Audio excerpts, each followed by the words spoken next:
comedy is back, and we're touring the country. Tonight we're in Glasgow with the best new comics on the circuit. Andy Field, Kimmy Loughton, Tucson Douglas, and me, Fern Brady, your host for the evening as we stand up for live comedy.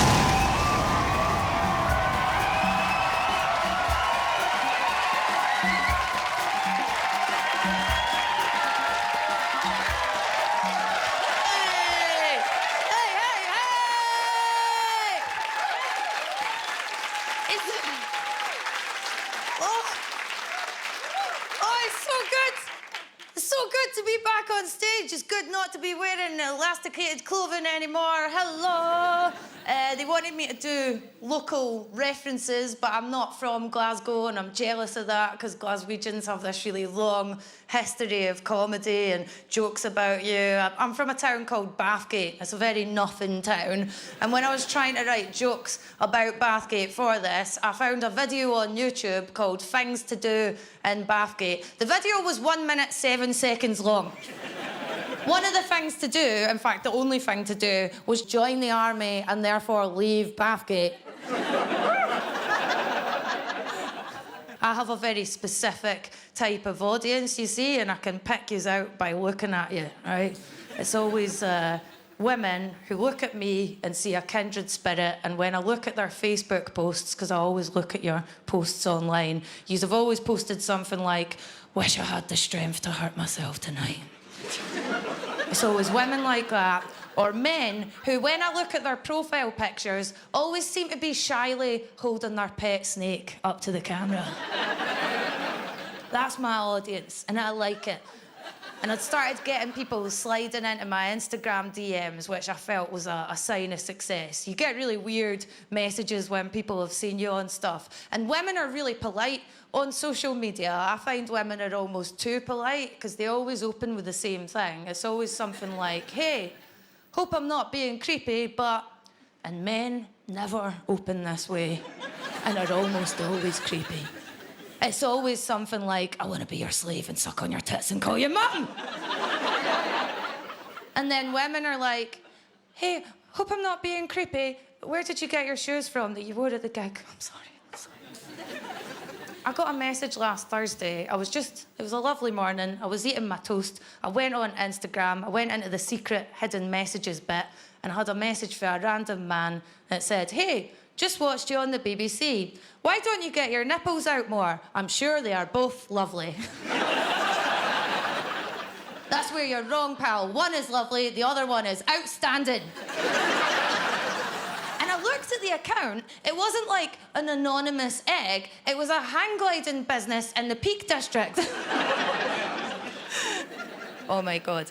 I gained a significant amount of weight in lockdown. It's gone now, but I gained weight. I ate as if I was never going to be on TV again. And the thing that bothered me the most was I found out I'm the exact same weight as Charlize Theron the time she gained weight to play a serial killer in a film. So I started going out running, and I hate going out running. I tried to find it meditative, but you have to find loads of stuff to think about on a run. So I've started making my runs better by pretending I'm getting chased by a man who's going to murder me, right? And then I thought, this isn't mentally healthy. Stop thinking that a man's chasing you, going to murder you. And then I thought, Fern, worrying about getting murdered as a woman is as pointless as worrying about getting famous as a comedian. It'll happen when it happens. Hakuna Matata, live in the moment. Right, I think I've got to get our first act on. We've got 3 acts tonight. They're all great. This is all part of bringing stand-up back, and these are all up-and-coming acts in the UK. So I want you to all get the energy up, start clapping and cheering, and please welcome to the stage, it's Andy Field.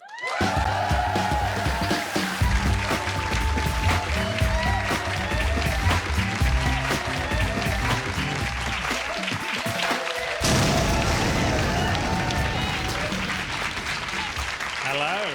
Hello, hello. Ooh, what a treat. I'm outside. I'll tell you a bit about myself to begin with. I'm a big fan of football. People don't expect me to like football because I look like a vegan Charles Bronson. I would commit the crimes, I've just not got the upper body strength, you know? Trying to do GBH, just end up hugging people. It's endearing, if anything. My favourite footballer is an Italian footballer named Kevin Lasagna. Because he's a real man, and that's what his name is. I don't know very much about him other than that, but I just like to imagine he's a British person pretending to be an Italian footballer. And he just panicked the first time someone asked him what his name was. And he said his real first name reflexively, and then went, oh, God, no. I'm gonna have to make this very Italian with the second name. Oh, yeah, it's Kevin Lasagna? Kevin Lasagna, at your service. This is my mate, John Cappuccino. It's my girlfriend, Barbara Carbonara. We're all here, we're ready to play, you know? Sign us up. I won't talk about Kevin Lasagna the whole time. I'm also a fan of water slides. Wet slides. You knew what they were already. I love a water slide. You know, there's issues with the world, and we complain about them rightly, but most people in human history never went down a wet slide. So there's that. What's my favourite part of a water slide? Thank you for asking. It's the bit that goes outside the leisure centre for a bit. Woo! That is elaborate. Whoever thought of that changed the leisure centre game forever, you know? The guy who thought of the little elephant one where it looks like you're going down his trunk was livid, you know? Fully usurped, mate. Imagine how hard that was to get off the ground, you know? Imagine how many leisure centre meeting rooms he was laughed out of. You want to do what to the wall? It's structural. But look at him now, he's probably got one in his house, you know? And outside his house. Crucially. I grew up near a water slide that went outside the building for a loop, which was an honour. But the issue was the loop was opaque, so you didn't know when you're outside. Why have you made that? You just looked at it before you went on it, and you thought, I'm going to go outside at some point on this slide. And then you'd look back at it afterwards and think, I must have been. That was as much information as you got. You couldn't even check on your car. It's the best bit, you know? Just have a look at the car park, oh, it's still there. Reassuring, you know? I would, though, be the worst time to find out your car had been stolen. Half your buzz on the water slide, you know, you're just going down a little glimpse, you see someone crack the window. Oh, God. You get to the end of the water slide, your family's waiting for you in the little skid bit, and you just shoot up. Drive the kids off! The car's gone, I can catch you! You run out there in your Speedo, you jump on the bonnet, you slide off. You've got his licence plate number, of course you do, it's your car. It's still an inconvenience. I wanted to try my hand at some topical material. You know, I know there's a lot going on in the world, but years of smoking weed have slowly eroded all of my strong opinions. So instead, I'm going to talk about a film that came out in 1973. Has anyone seen The Exorcist? Yeah. I love The Exorcist. If you haven't seen it, there's a very famous line in it where a little girl possessed by a demon says to a guy, your mother sucks cocks in hell. And you're supposed to go, oh, no, that sounds awful. But I don't know, I think that sounds fine. I don't think it's good news. You know, I get on with my mum. I love it. I don't want my mum to be dead. And if she is dead, I don't want her to be in hell. But if she is dead and in hell, I think there's worse things to be doing. You know, it's the hell, isn't it? It's where the worst imaginable things are. There's a million people burning for eternity in a lake of fire, constantly blistering in agony. My mum's down there sucking dicks. Good on you, Lindsay. You couldn't have done everything wrong. You know? I'm not saying sucking dicks is fun, as Fern rightly pointed out. You know, it's a bit of a rough situation, but it's not being on fire, you know? If you gave me the same option, if you said, do you want to burn for eternity or suck these dicks? I'd say, line them up, boys. You know? Thank you for the opportunity. Your mother sucks cocks in hell. There's a part of it's reassuring. Because, you know, if you're in hell, you're doing things you didn't like doing when you're alive. It's a place of punishment. So if my mum's sucking cocks in hell, that means she never got into sucking dicks in her life. It's good news. It could be worse if she said, your mother's not allowed to suck cocks in hell. And then you go, hang on a minute. What does that mean? That means she lived for sucking dicks. That means that was her favourite thing. That means she got to hell and they were like, step one for you, no more sucking dicks. And she went, this is the worst imaginable outcome. Let me suck them dicks. This is torture. Whose dick's getting sucked in hell anyway? It seems like a weirdly positive thing to be happening. Maybe it's people who don't like having their dick sucked. It's like a two birds with one stone punishment. But if that's possible, I'm going to start pretending I don't like it. You get to hell and they're like, you getting your dick sucked? And you're like, oh no. Maybe it's like floating, just amorphous dicks. You just pluck them out I don't know. Maybe she's at a desk with like an inbox and an outbox, and they're all hard in the inbox and they're all soft in the outbox, you know? Whenever she thinks she's done the last one from the inbox, she puts it down soft, she turns back, oh, it's full again. This goes on forever. It's almost like a punishment. My favourite drink is squash. Not the sport, that's not a drink. I love squash. Fruity water? Yes, please. I've always drunk squash. I drank it as a child and I drink it now. And it sort of eluded me that it's not necessarily for adults. Were we aware that it's mostly aimed at kids? Because I didn't know, and I'll tell you how I found out. I was watching TV, they had an advert for squash for adults. And I said, what are you talking about? This is squash for adults. It's squash. It's like if I was watching an advert for Specsavers and they said, round glasses, now for people who aren't paedophiles. I said, what are you talking about? I've been wearing these for ages. I've been walking past schools with these on. You've got to let me know. You guys have been lovely. I've been Andy Field. Thank you very much.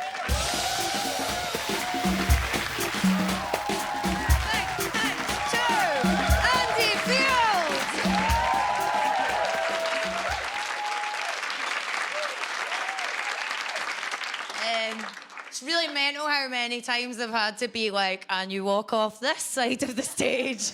Because I don't really drink, but I've got a terrible weed habit. I love it, man, but I've got no memory left whatsoever. I've been going out with the same guy for 8 years, and the other day, I went to say his name. His name's Connor, and as I said it, I was like, is this cunt even called Connor? I don't know. Let's go with it. Honestly, my memory is so bad from weed. I had to Google the word double bike because I no longer knew the word for tandem. I feel like really embarrassed doing TV stuff in front of other Scottish people. I feel dead pretentious, and that's weird. And the last time I was in this area of Glasgow, it was to do an advert, and I remember I was like, I hate negative stereotypes of Scottish people, and then they wanted me to eat chips for the advert, and I was like, he's giving me money, give me the chips. I'll happily eat the stereotypes. But it was so embarrassing filming it, because Glaswegians just heckle you the whole time in the street. Anytime we tried to do a shot, guys would be like, are you filming a porno? Can I be in Neighbours? Why would we be filming Neighbours? And the Paris. Anyway, I want you to make your next act feel very welcome. Please start clapping and cheering and bring to the stage, it's Kimmy Lawton.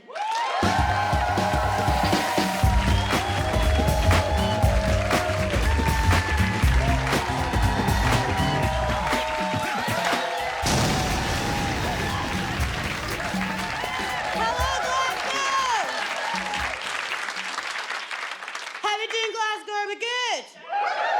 Oh, I think you can do better than that. I said, are we good? Good, because I'm no very good.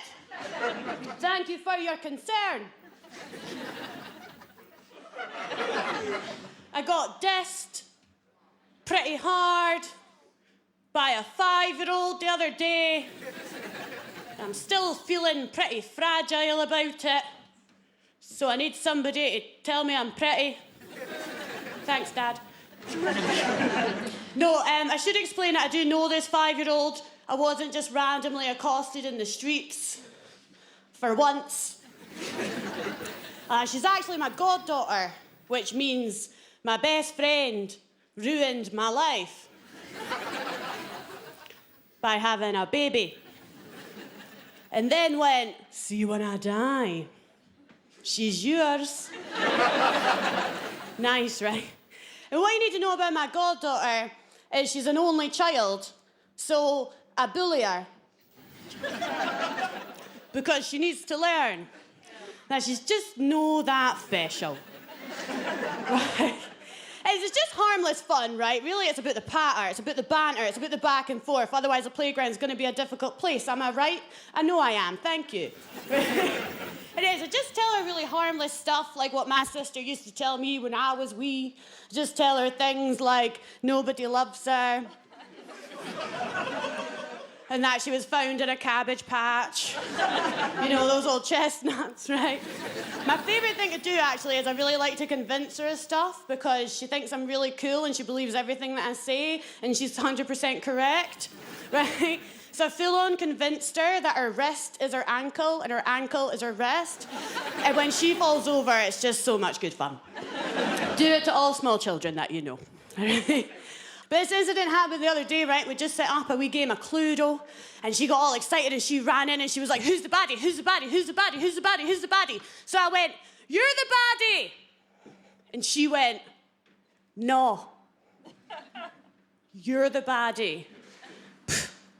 So I went, no. Your mum's the baddie. I love doing that to her. And then she went, your eyebrows are the baddies! Cut me deep, Glasgow. Let's just say she's lucky she's got adult teeth to come through. Wee bitch. Good, so more about me, Glasgow. So I'm actually born and bred from Edinburgh. I hear it all the time, but I'm scum just like you guys, I promise. Proper scumbag. I am from the scummiest part of Edinburgh. People seem to have this misconception that Edinburgh's posh because there's a castle in the middle of the city centre. These people have obviously never been to Cardiff. Thank you. But no, I'm from a part of Edinburgh called Muirhouse. I know, right? For those of you that haven't heard it, there's a place very similar here in Glasgow. We call it Easterhouse. Yeah, you all know that kind of place. There's one in every city. The kind of place where they only use the word work when something doesn't. And ambition is something that people name their daughters. Ambition, get in for your tea. Does anybody here watch RuPaul's Drag Race? Yes, where was the guy who whooped? Yes, you. Do you know how many times I ask that, right? And men will never answer. And then at the end of the show, they'll come up to me and be like, I love RuPaul's Drag Race. I love Bianca Del Rio. Who's your favourite? Alaska Thunderfuck. Oh, yes. This is my hair. I don't wear wigs. None of you get it, but we've got the best banter ever, right? This will get edited out. But if you're a really big fan, can you tell me the really good words that RuPaul says at the end of every episode? If you can't love yourself, how can you love someone else? There you go! Can you be my new gay best friend? Yeah! If you didn't hear that, is that if you can't love yourself, how in the hell are you going to love somebody else, okay? And I think those words really resonated with me, right?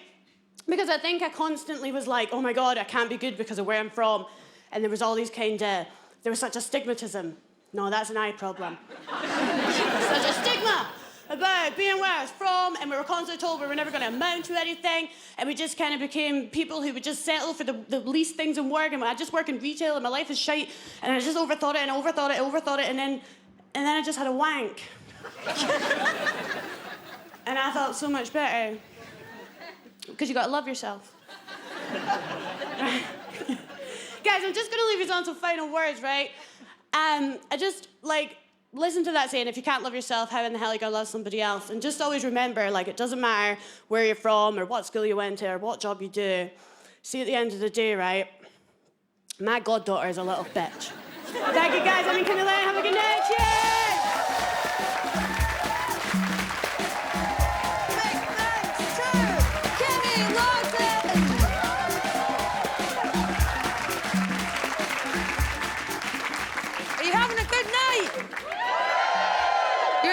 Supporting stand-up comedy. For free, the only way Scottish people know how. Good value for money.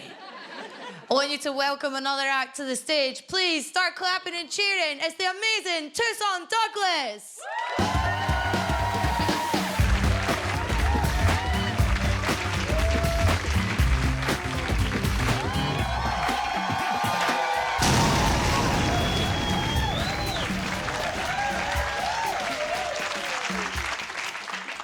Don't worry, I am the comedian. I know I look like I stand outside train stations, saying things like, you know who's cool? Jesus. It's great to be here. I'm from a little place in London called Lewisham, so I'm just glad to be out.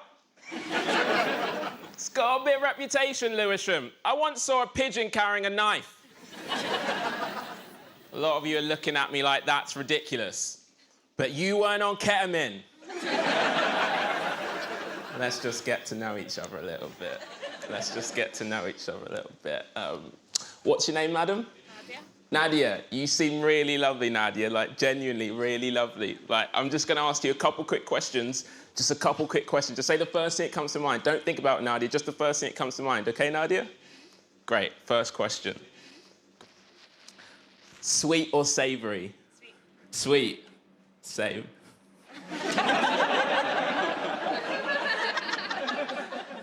Okay, second question, Nadia. Cats or dogs? Dogs. Me too. This is going really well, by the way. Okay, last question, Nadia. Black or white people?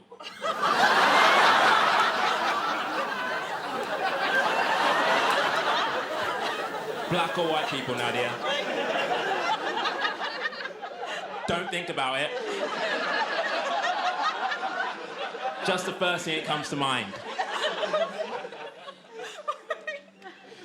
White. White. Wow.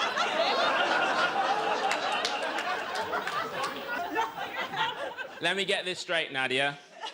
You'd rather say white than black people. Little bit of advice. I ask this question a lot. Most people, they just say black. Even if they don't mean it. Because I'm on stage. And it's polite. But not you, Nadia. You've got principles. Feeling super uncomfortable up here right now. Nah, it's good to have you here, Nadia. It's good to have you here. Fun fact about me. As a young black male, I am 9 times more likely to be stopped by the police. That's why I dress like a Japanese software engineer.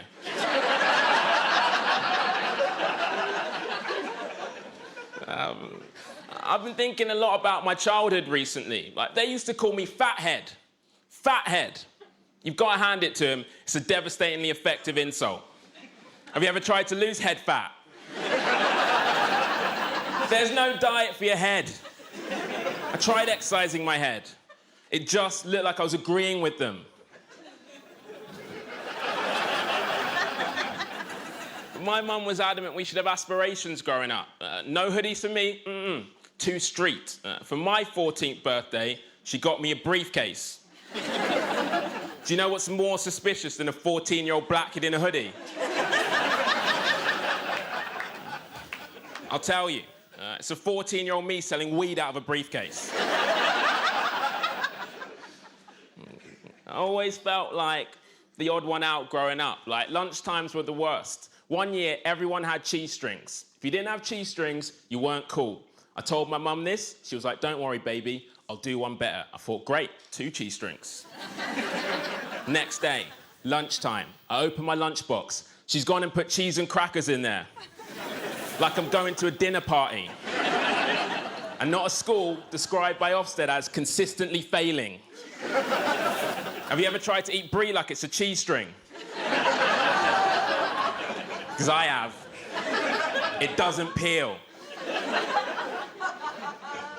I don't know, I just feel like being young was a lot simpler when I was growing up. Like, not like now, like youth violence is a real problem. Young people are carrying knives. Like, I don't know why young people are carrying knives. I asked my younger brother, Justin. He just stared at me blankly, said he didn't know. He doesn't carry a knife. And I told him straight. I said, Justin, this is why you don't have any mates. He carries a knife now.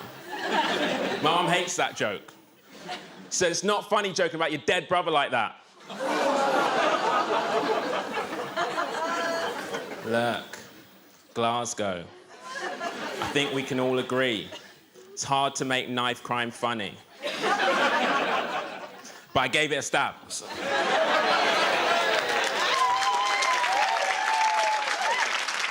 A round of applause for knife crime. We really are in Glasgow.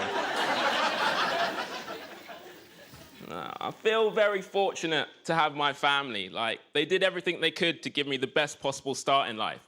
Like, it's a family full of strong women. Like, my nan's the head of the family. My nan's this tough little immigrant lady. She doesn't believe in sell-by dates. Like, in her world, there's no such thing as gone-off food, just weak grandkids. She's old school, my nan. Doesn't have much time for modern medicine. Whenever I come down with something, she's like, drink some Lucozade, you'll feel better. And I'm just sitting there thinking, I don't think it's gonna help with this gonorrhea, nan. I love my nan, she's amazing. She came to this country in the 50s from the Caribbean, and when I was growing up, she used to tell us stories of what it was like when she first came here.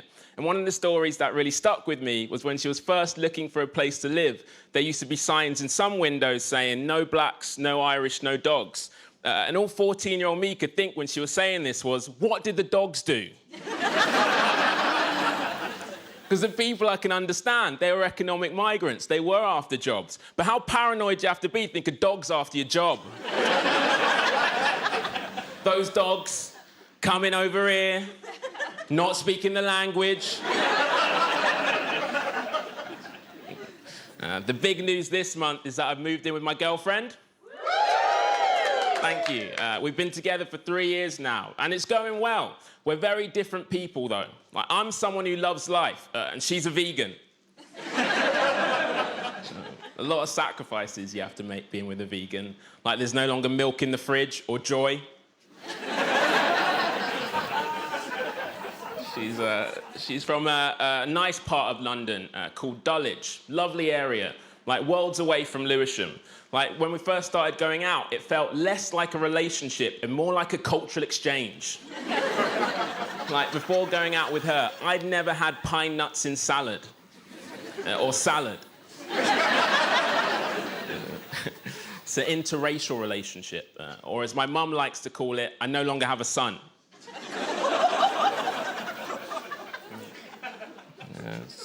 You know, it's 3 years in, and we have our fair share of disagreements.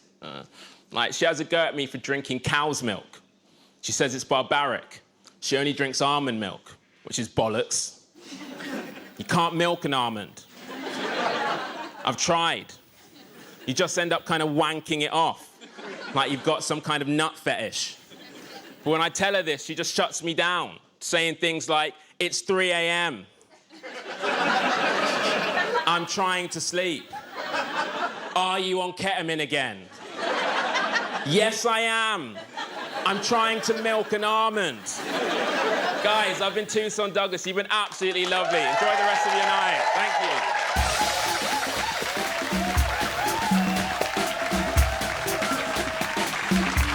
Thank you so much, guys. You've been such an amazing audience tonight. I want you to thank all the acts you've seen. You have seen Andy Fields. You saw Kenny Lepton. And you saw Tucson Douglas. I've been your host, Fern Brady. Thank you so much. Good night.